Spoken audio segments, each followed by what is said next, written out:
Hello, I am Dr. Romel Romano from the Department of Medicine, and I'm very happy to talk about something that is not about the technical aspects of the medical board review.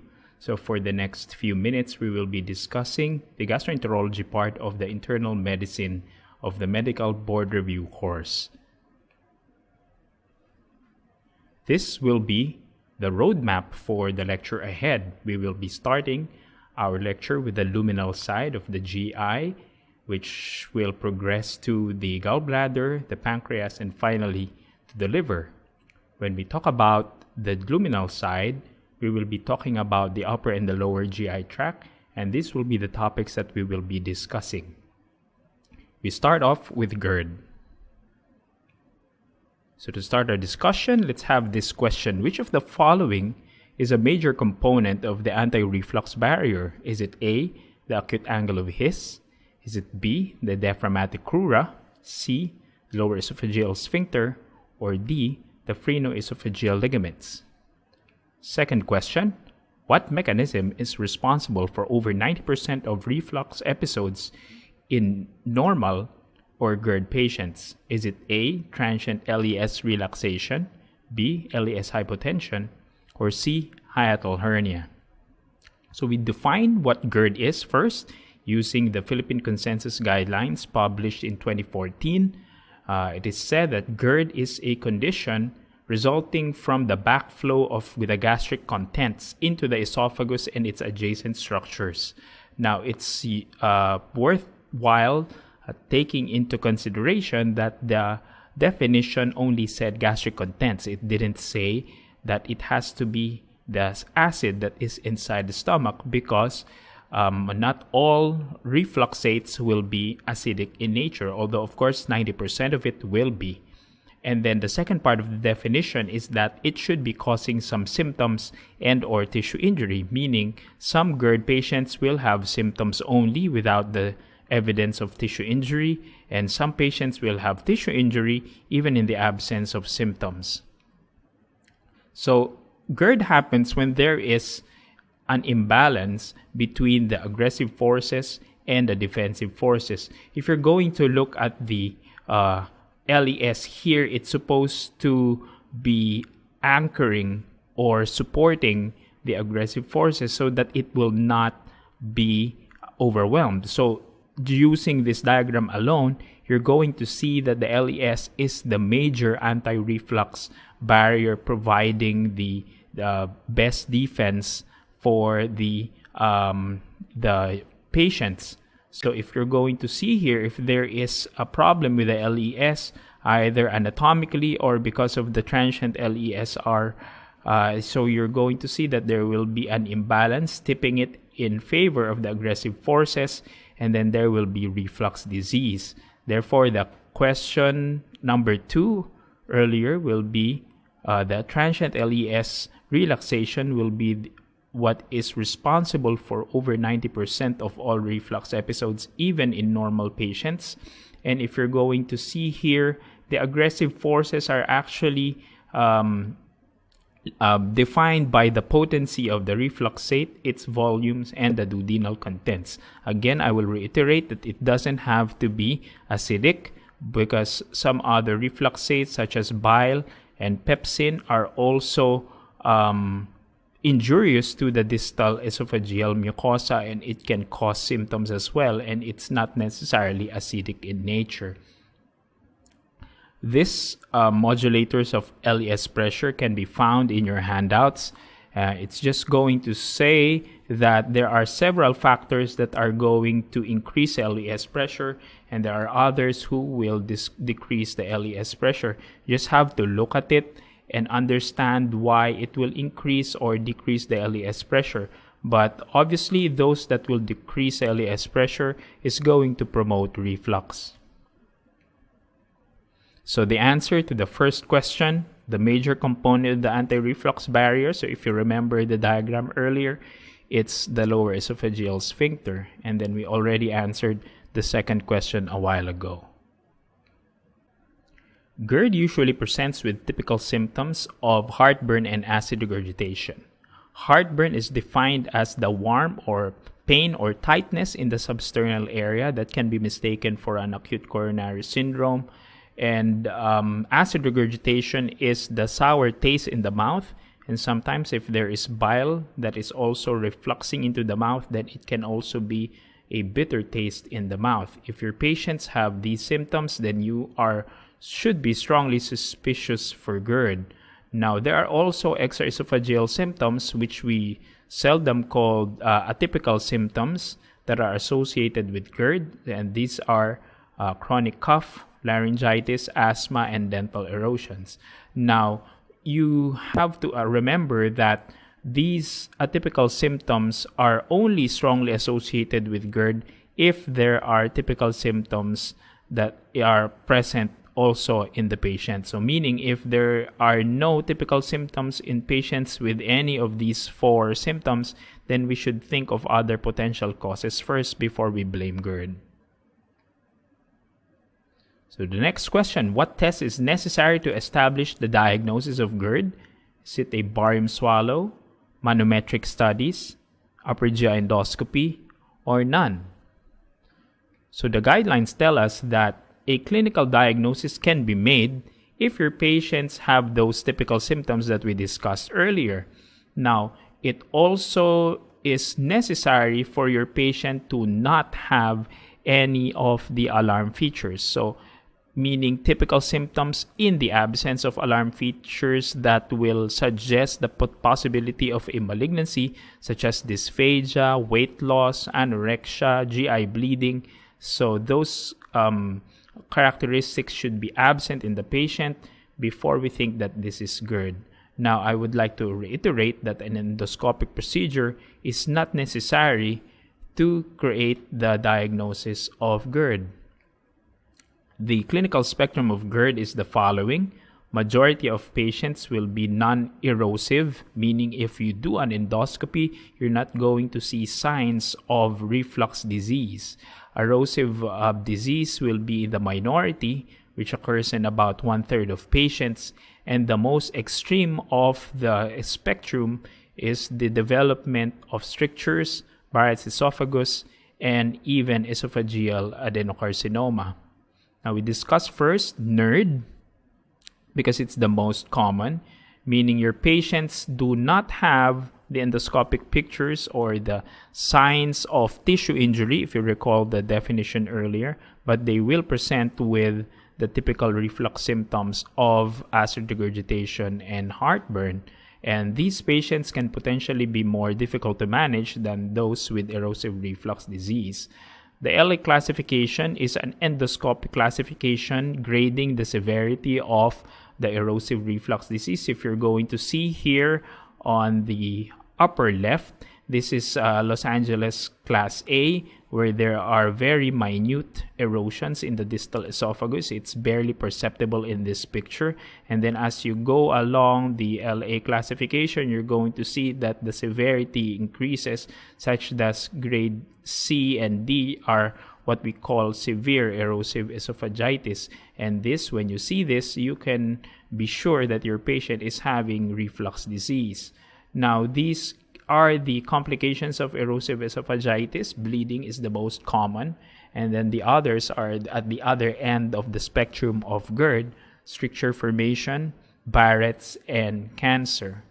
When we say Barrett's, it is something that should be histologically documented, meaning the normal mucosa of the esophagus, which is typically lined by squamous epithelium, is being replaced by these columnar epithelium in the process called intestinal metaplasia. So if you're going to see here the pearly white normal endoscopic picture of the esophagus is being replaced by this salmon-colored gastric type mucosa. And this, in contrast, is a normal GE junction where we see the demarcation between the normal esophageal mucosa and the normal gastric mucosa. Prague classification is the one we used when we're talking about Barrett's, and it characterizes Barrett's into long segment or short segment, and the demarcation line is at the 3 centimeter mark. Now, this is important because it is a prognosticating factor where long segment Barrett's are high risk in the development of adenocarcinoma. Again, Barrett's is a histologic diagnosis. You cannot make a diagnosis just by endoscopy. You have to document it and see whether there is really intestinal metaplasia. And also, when you do your biopsy, we look for dysplasia, because high-grade dysplasia should be managed more aggressively because we treat it as carcinoma in situ, and anything less can potentially be managed more conservatively. Next question. What is the gold standard for the diagnosis of reflux esophagitis? And we have these options. So the clue here is reflux esophagitis. So let's look at the tests that we usually have for GERD. So we usually classify them as tests for reflux, symptomatic tests, and tests for documentation of esophageal damage. So you see here, Upper GI series is actually an old test. You don't really do this now to test for reflux. But you're going to see here, since Upper GI series is a dynamic test, meaning you're going to see a video of a person that is swallowing. So when you see that the contrast material is actually regurgitating back from the stomach into the more proximal segments of the esophagus, then you have documented reflux. The same is true for radionuclide scanning. And then esophageal pH monitoring is a very good test, but it's quite more invasive in the sense that you're going to place an indwelling catheter into the distal esophagus so that you can monitor the presence of acidic or non-acidic reflux. Bernstein test is one of the most classic tests for GERD. It is when you introduce hydrochloric acid similar concentrations like the gastric acidity, and you put it in the distal esophagus so that when the patient's symptoms are reproduced in the introduction of the hydrochloric acid, then you are positive for GERD. PPI trial is a more practical test wherein you give the patients proton pump inhibitors. If they improve after a predetermined point in time, then you may say that the patient has GERD.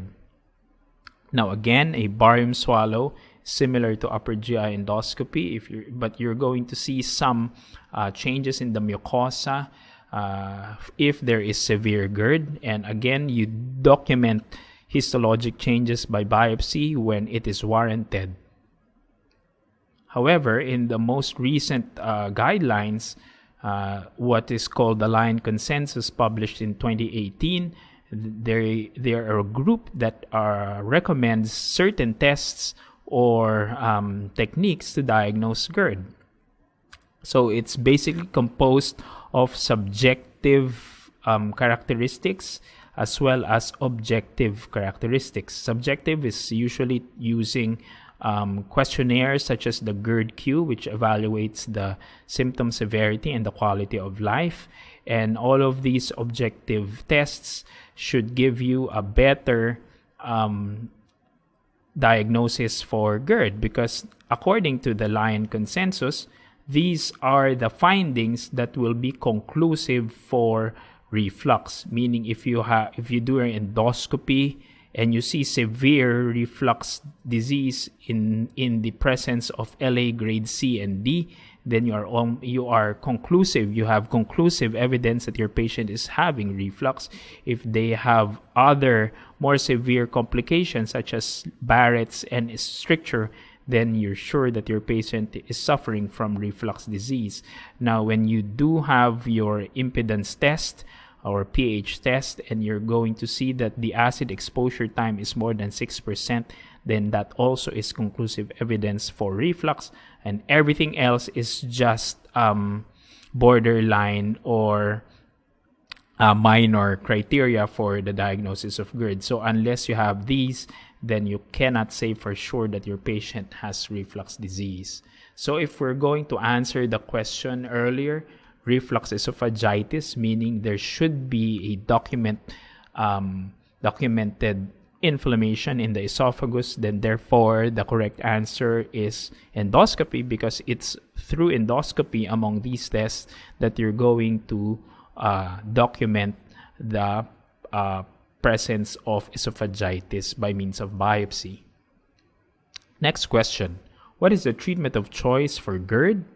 Are they H2 blockers, mucosal protectors, prokinetics, or proton pump inhibitors? This one is a giveaway, but the recommendations tell us that the PPI should be given once daily for 8 weeks, 30 minutes prior to the first meal of the day. The goal here is to actually maintain the intragastric pH to above 4, because it has been found out that for pH 4 and less, it is when the symptoms of reflux occur. So that's one of the parameters, especially those undergoing pH monitoring for monitoring of the treatment response.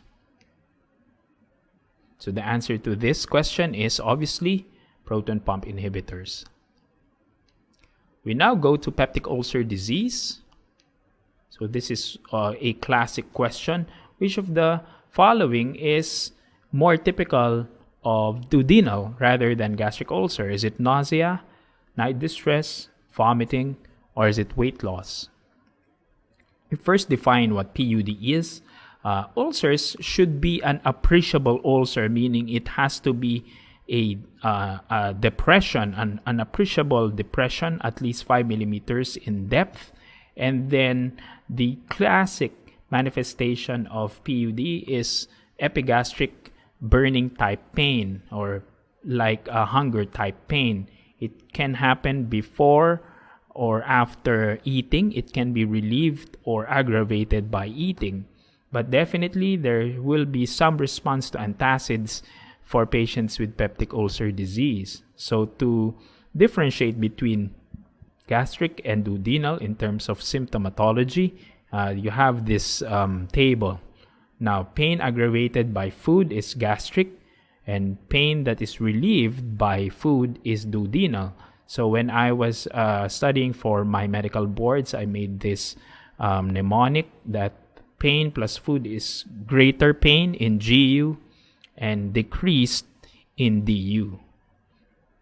Now, nausea is more common in gastric as well as weight loss.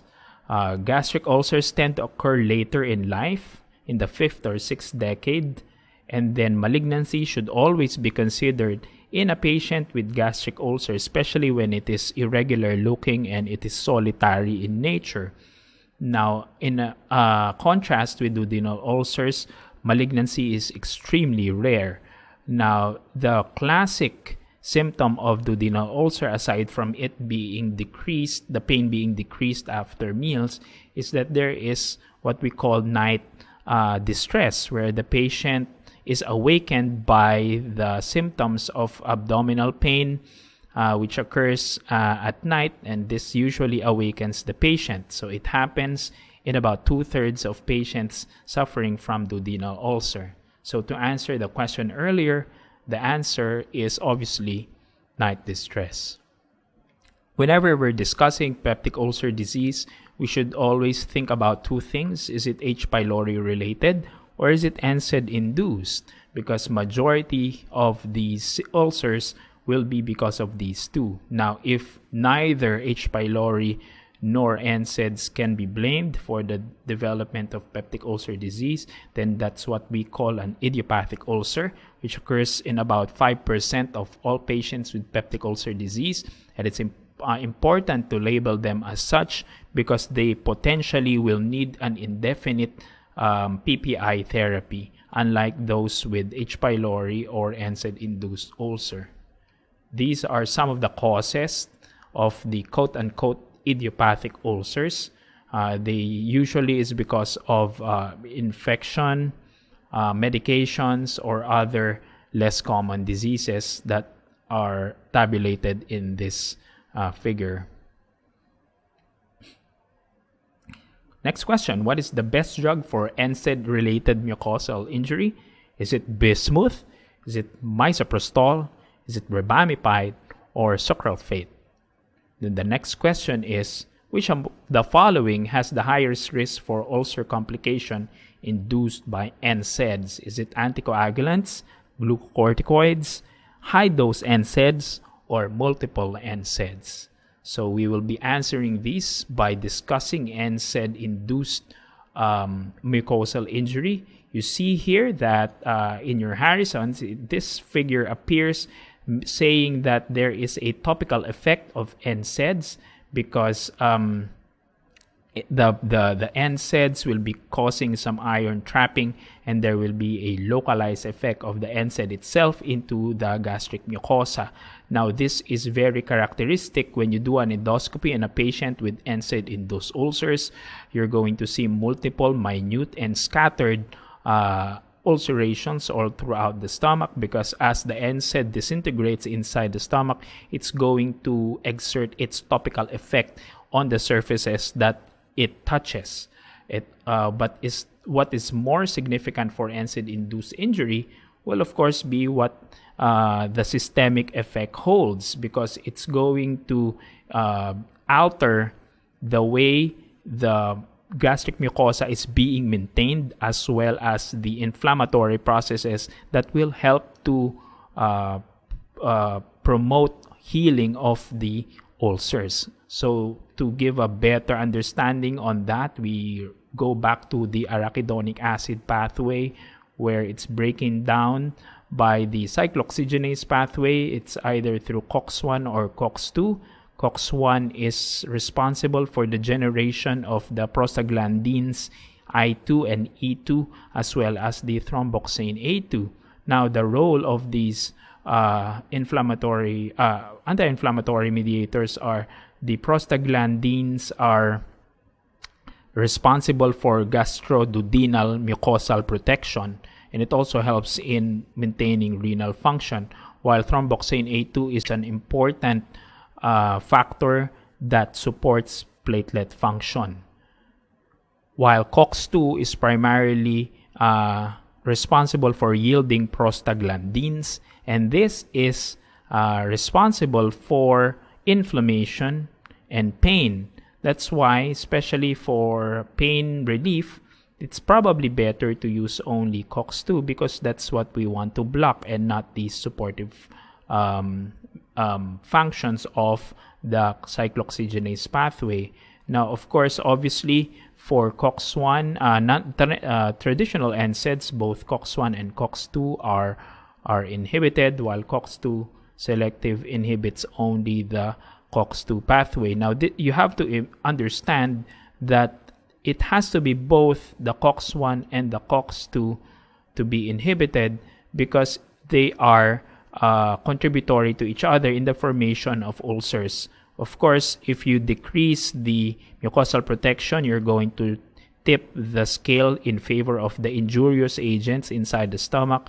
But also, you have to understand that inflammation is actually a repair process for the body. So if you remove the inflammatory process that's supposed to heal the ulcers, then you're going to promote more injury in the process.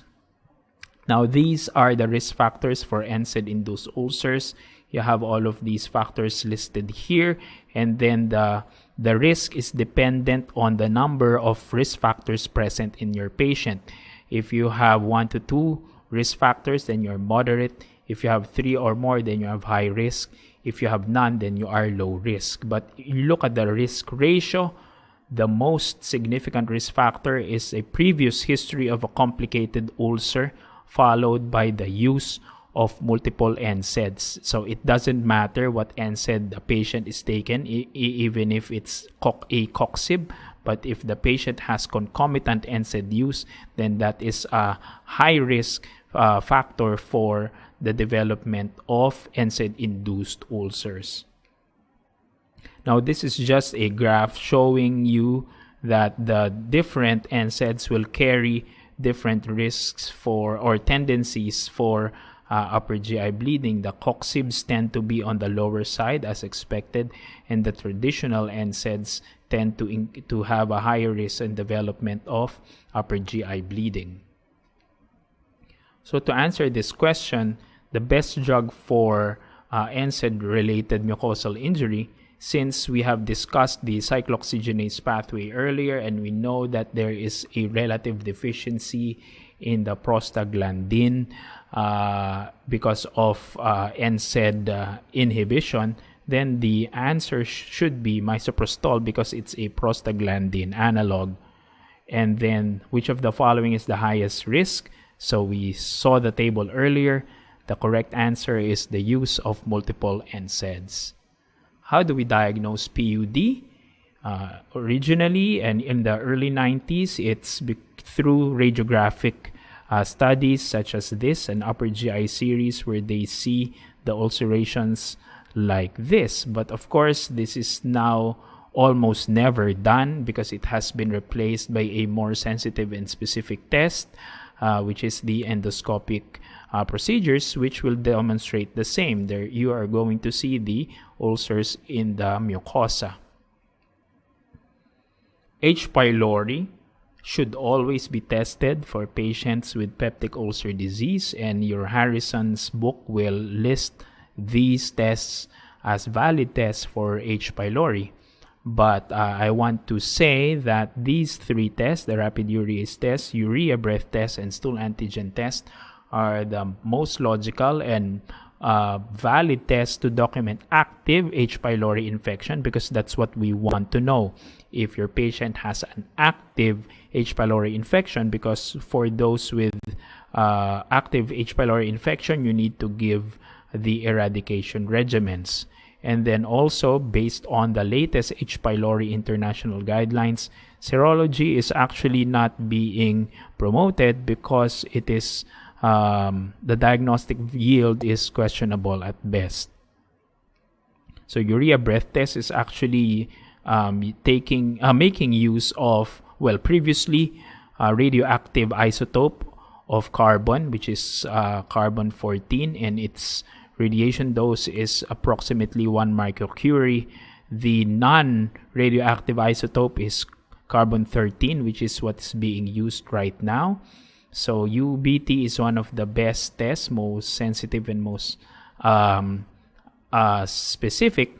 But you have to understand that for patients who have underwent resective surgery in the stomach, like those who had weight loss surgery or other causes of surgery in the stomach, your UBT may not give you the best test. Rapid urease test is the test of choice if your patient has an indication to get an upper GI endoscopy. Since the endoscopic procedure is an invasive test, so as much as possible, if your patient will not need it, you do not recommend this test just to document H. pylori infection. So for patients with PUD, rapid symptom relief is one of the most important factors because a lot of them will be symptomatic. Then, of course, you want to prevent ulcer complications, and we're going to discuss what those complications are later. You want to prevent recurrence, and you want to cure them. And all of these, especially if it's H. pylori related, you will achieve these by eradication of the H. pylori microorganism. And these are the regimens that we usually give for patients with H. pylori, and the equivalent dosing and the duration of treatment. Now, if you follow the latest Maastricht guidelines, which is the International H. pylori Treatment Guidelines, what they recommend actually is the concomitant quadruple therapy, and you give it for 14 days, which is a PPI, clarithromycin, amoxicillin, and nitroimidazole. Now, PPI here is given BID, so whatever the standard dose of the PPI is, you give it for twice a day for 14 days, except for esomeprazole, where you can give it once daily for 14 days. Clarithromycin is 500 twice a day. Amoxicillin is 1 gram twice a day. So just a caution, because we don't have 1 gram amoxicillin here in the country, so we give it 2 500 milligram capsules twice a day. And then nitroimidazole, BID. This graph only shows us that there is an increasing prevalence of resistance to antimicrobials, to metronidazole and clarithromycin, and this is becoming more and more important here in Asia and here in the country. That's why we have to be more judicious in the use of our H. pylori eradication regimen. NSAID-related mucosal injury, obviously the most important treatment is to avoid the usage of NSAIDs if it's at all possible. Now, if it's not possible, then we have to identify the least dose that will be effective, and then we try to use the less injurious NSAIDs, if you remember the graph earlier, so we can refer to that. And then if it's allowable, then you can also use topical NSAIDs, and then in some cases we might need to use concomitant medical therapy. So a guide would be like this. So you're going to see the treatment recommendation depending on the GI risk and the CV risk. Now, the GI risk is what we discussed earlier, depending on the number of risk factors that the patient has. And then the CV risk, it denotes here, as it said, whether the patient will need low-dose aspirin as maintenance therapy. Now, it depends. If your patient has high CV risk, then we should avoid coxibs, because coxibs are associated with higher morbidity and potential mortality for cardiovascular diseases, while obviously you want the coxibs if you can't stay away from NSAIDs if your patient has high GI risk. But if you have both high GI and high CV risk, then you should at least consider the usage of alternative non-NSAID therapy. Okay, so this is from Harrison's. Again, if we can discontinue, we should discontinue the NSAIDs, and then you may need to give the concomitant medications depending on the situation. Next question. What is the most common complication of PUD? Is it bleeding, gastric outlet obstruction? Is it penetration or perforation? Now, this is an easy one. The answer is bleeding. So, the following are the complications of PUD. Bleeding is the most common, and its mortality increases as the age of the patient increases. Gastric outlet obstruction is the least common. Penetration is when the ulcer involves the adjacent organs adjacent to the stomach, such as the liver and the pancreas. And perforation when there is free communication with the abdominal cavity. Now, gastritis is not a clinical diagnosis, all right? So it should be histologically documented, and it is not interchangeable with dyspepsia. So for patients who are coming to the ER with burning epigastric pain, you cannot correctly diagnose them as having gastritis because you did not do an endoscopy and took biopsies and saw that there is an inflammation in the gastric mucosa. In fact, there is a weak relationship between the presence of histologically documented gastritis and the symptoms of dyspepsia. So just one of my pet peeves. But since we're discussing gastritis, it is usually classified as acute or chronic, and these are the causes of acute gastritis and chronic gastritis. So to make it simpler, acute gastritis is not common, but it is mostly infectious in origin. The acute gastritis should be differentiated with active gastritis, where the infiltrates seen on biopsy will be a mix of acute inflammatory and chronic inflammatory cells. While those with chronic gastritis, which are more common, and they are usually risk factors for other conditions such as peptic ulcer disease and also for malignant neoplasms. Chronic gastritis is either type A or type B. So type A, it is body of the stomach predominant, and type B is antral predominant. So the mnemonic is AB and BA. All right, but what is important here is you have to understand the possible manifestations depending on the area of the stomach that is involved. Now, if you have chronic type A gastritis, then because it will involve the body and it's where the parietal cells are, then you will have a deficiency in intrinsic factor, and then you are going to have pernicious type anemia. It is also called an autoimmune gastritis. Now, if you have H. pylori, which is very rampant here in the Philippines, the gastritis is typically located in the antrum, and it can potentially progress to a pangastritis, meaning the entire stomach will be affected in over a protracted period of time, and it increases with age.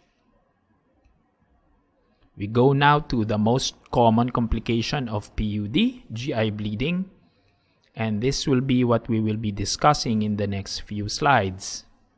So to start off, we start with a question: what is the minimum amount of blood in ml to produce melena? Is it 100 to 200, 300, 400, 500? Actually, by testmanship alone, you will be able to answer this question. But to proceed with our discussion, GI bleeding is most commonly overt.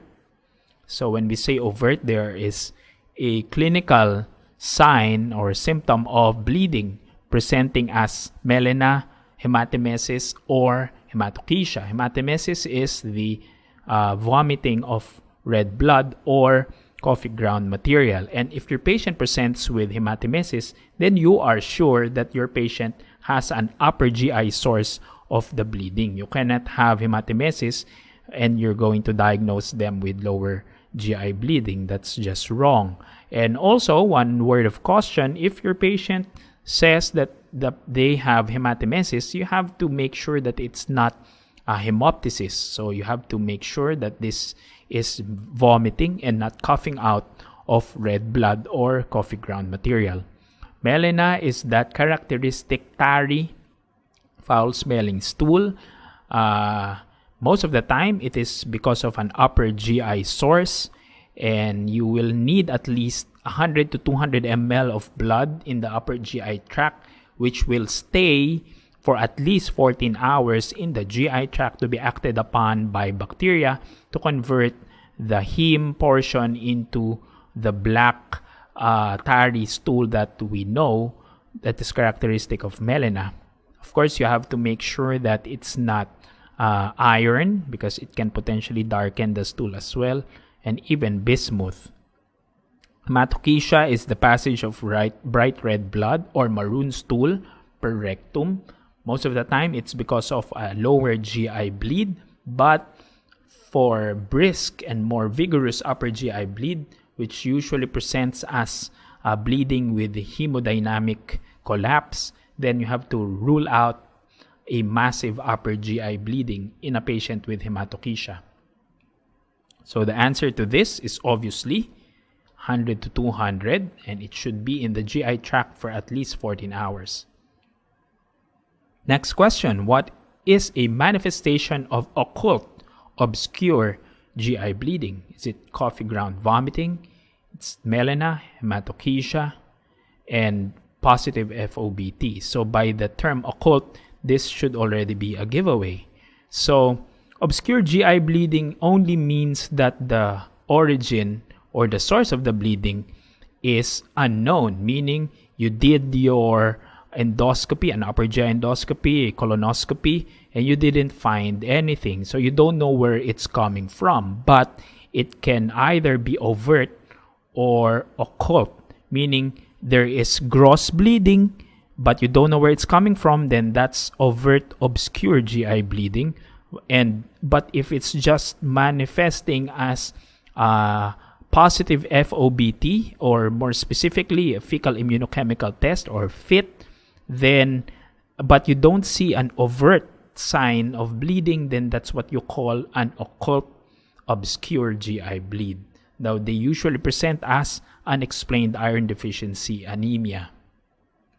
So the answer to this question is positive FOBT. Next question. What is the most common cause of upper GI bleeding? Is it varices, PUD, Mallory-Weiss tears, or is it neoplasms? Now, upper GI bleeding is bleeding from any point that is proximal to the ligament of Treitz. So that is the demarcation line. Now, it can still be overt or obscure. But overt GI bleeding will present as hematemesis, melena, and hematochezia. So again, hematemesis is the one that is specific to upper GI bleeding. Lower GI bleeding is bleeding from a point that is distal to the ligament of Treitz. When it's presenting as overt, then it usually presents as hematochezia, but sometimes it can also be melena, especially if the volume of the blood is less and if your patient's intestinal motility is small. The most common causes of upper GI bleeding are the following, and you see the top three are peptic ulcer disease, gastritis, and erosive esophagitis, which can account for about 2/3 of the patients with upper GI bleeding.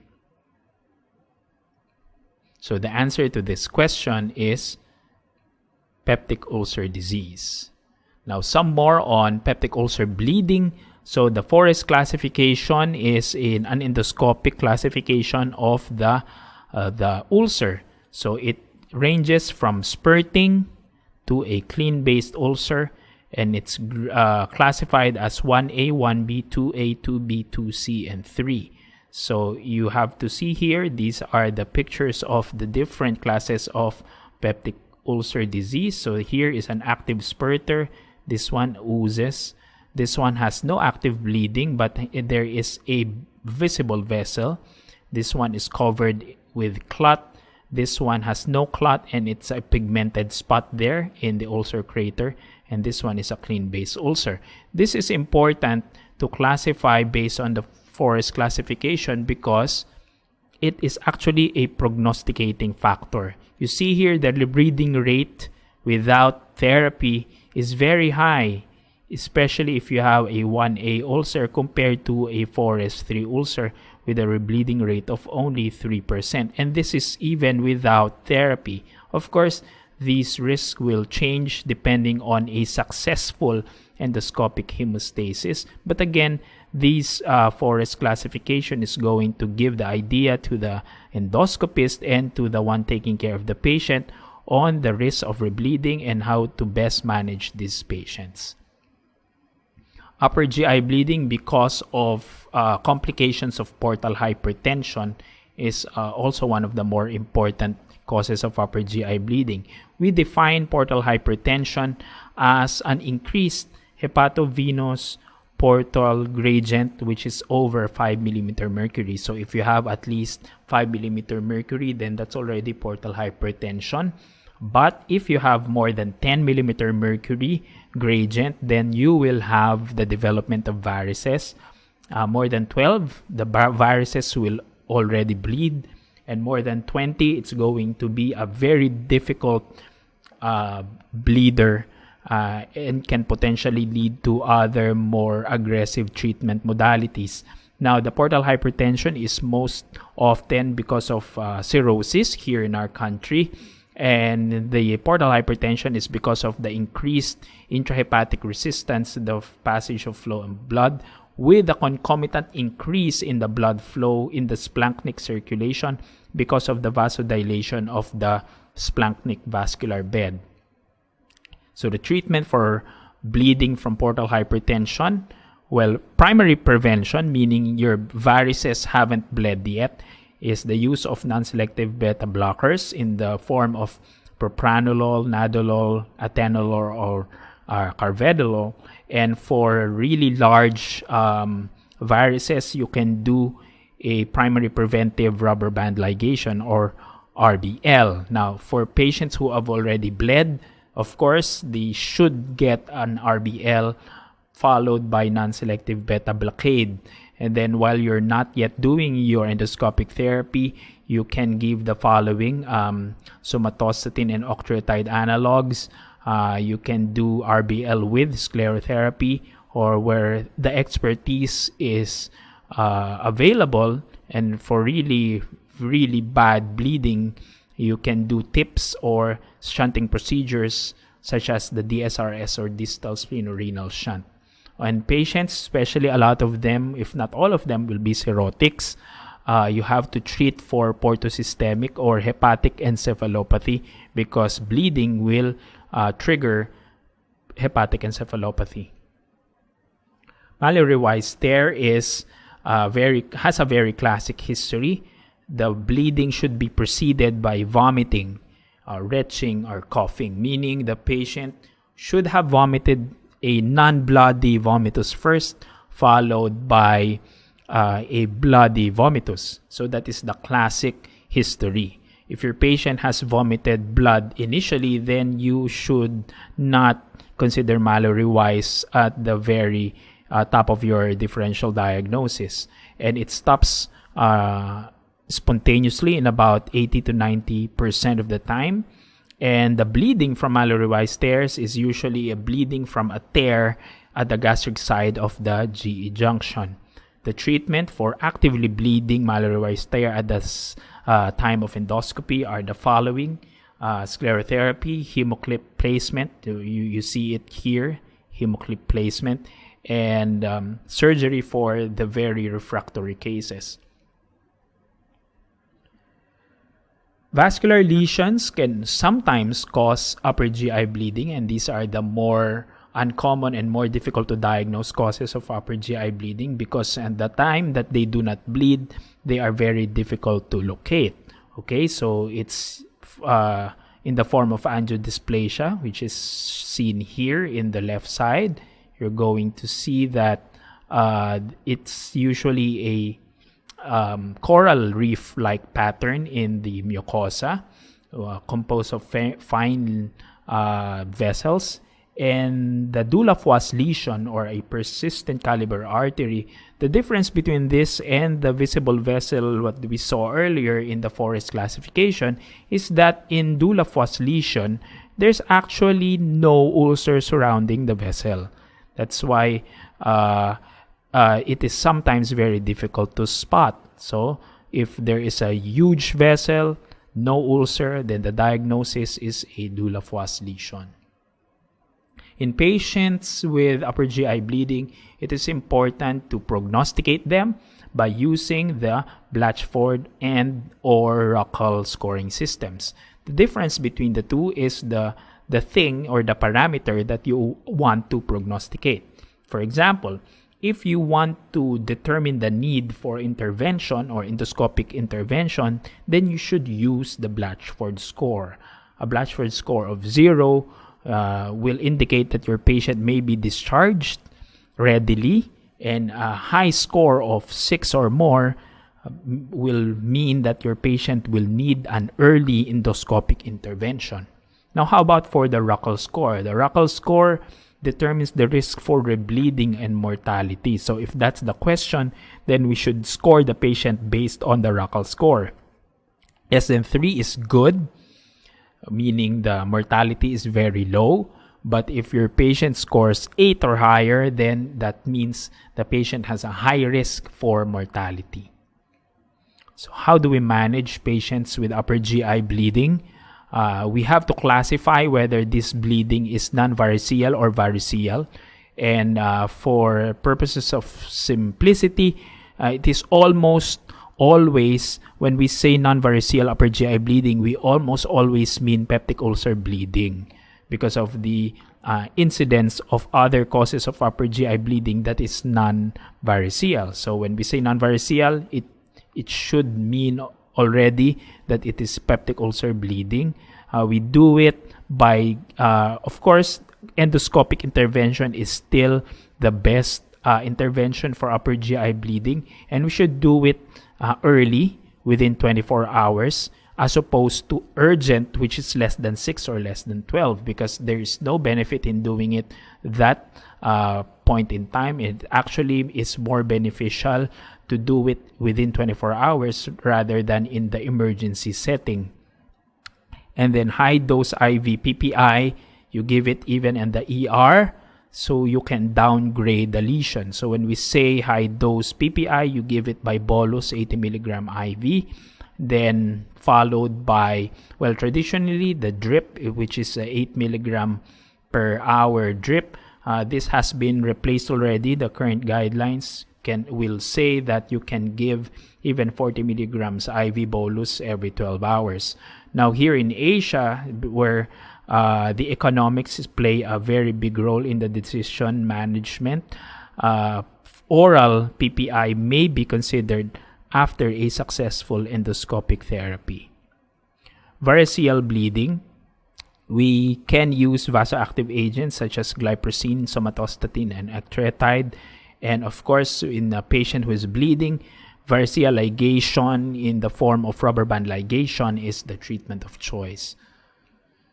So why do we use proton pump inhibitors for ulcer bleeding? Does it mean that PPIs cause hemostasis? Well, obviously the answer is no, but it exerts its therapeutic option because of this mechanism. Now, if you raise the gastric pH to more than 5, then you have, in effect, restored the ability of the coagulation factors, and also you will have restored platelet aggregation, which is not present in pH 5 and less. That's why you need to raise, that's your goal. You raise the pH of the stomach so that you are going to promote coagulation. It does not directly cause hemostasis, but it's going to change the milieu inside the stomach to promote blood clots. So you promote a decrease in the platelet disaggregation, you promote a decrease in the clot lysis, and you decrease fibrinolytic activity. Okay, so for lower GI bleeding, these are the most common causes. Hemorrhoids and anal fissures are the most common, but some articles will now include diverticulosis as probably one of the most common cause of lower GI bleeding. Hemorrhoidal disease is one of the most common causes. It presents with bleeding, and sometimes there could be some mild pain. It is associated with or without a protruding soft tissue mass in the anal area, or it can just present as bleeding manifested as bright red blood in the toilet or upon wiping after defecation. In very rare instances, the bleeding may be severe enough to cause anemia. Anal fissures is a very painful anal condition.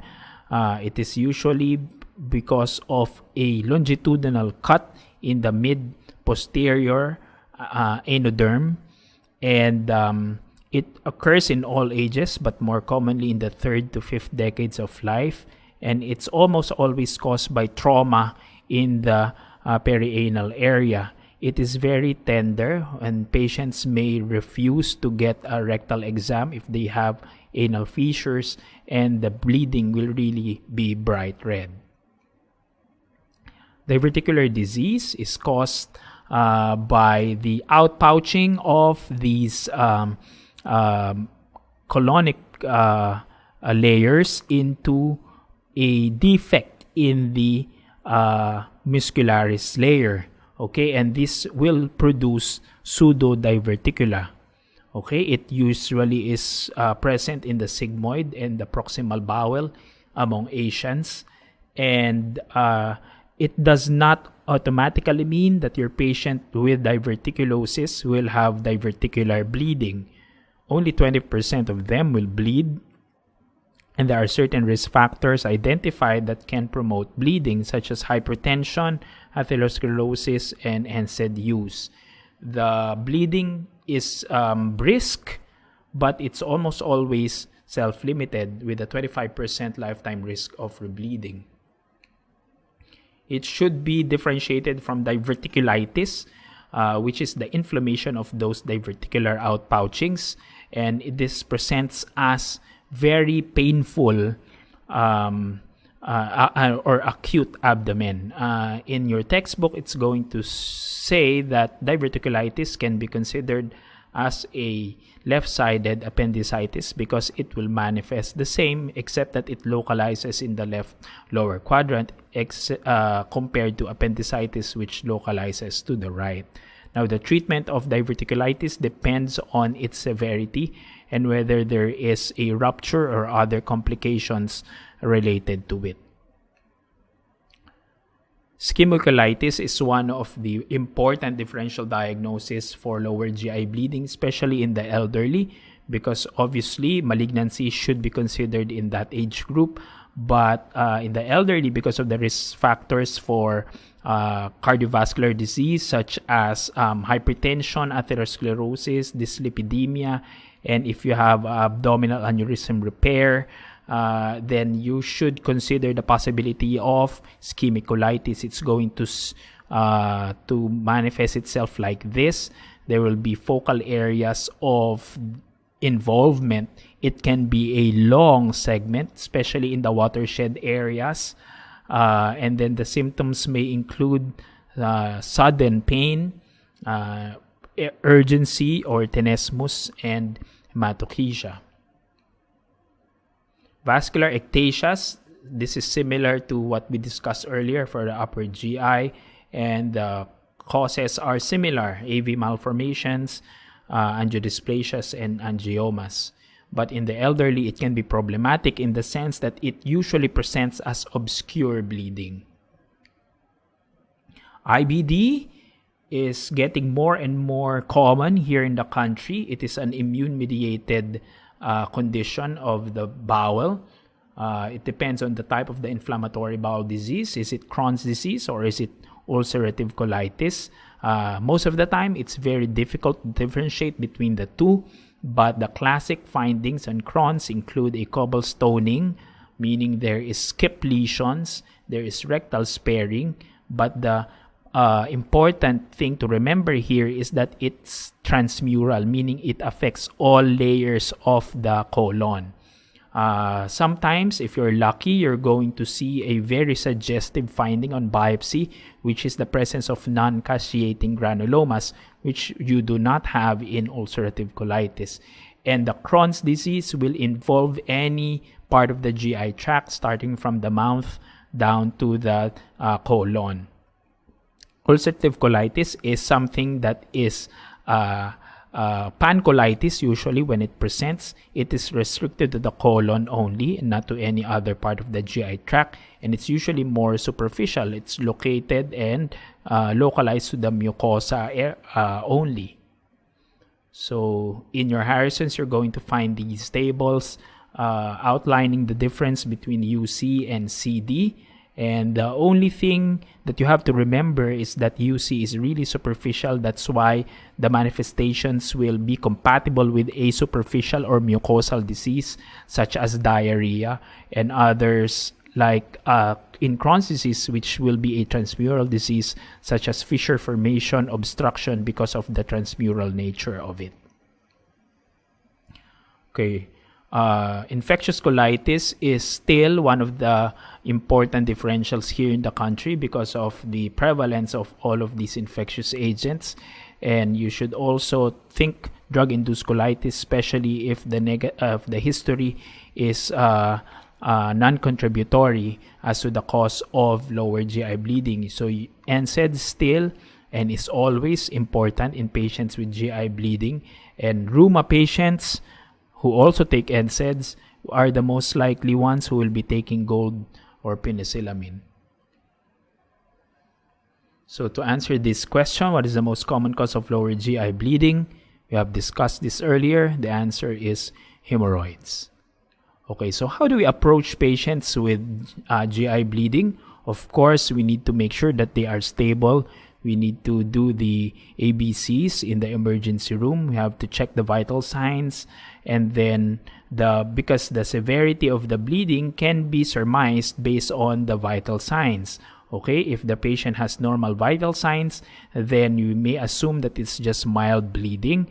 If your patient has postural hypotension or postural tachycardia, or if your patient will require at least 2 units of blood, then you can say that the severity is moderate. But if your patient has gross hypotension, then you can say that the patient has massive GI bleeding, and it translates to more than 20% of the total blood volume that was lost. Okay, so upper GI endoscopy is obviously the procedure of choice for upper GI bleeding, but you also have to do this in patients with hemodynamic instability presenting with hematochezia.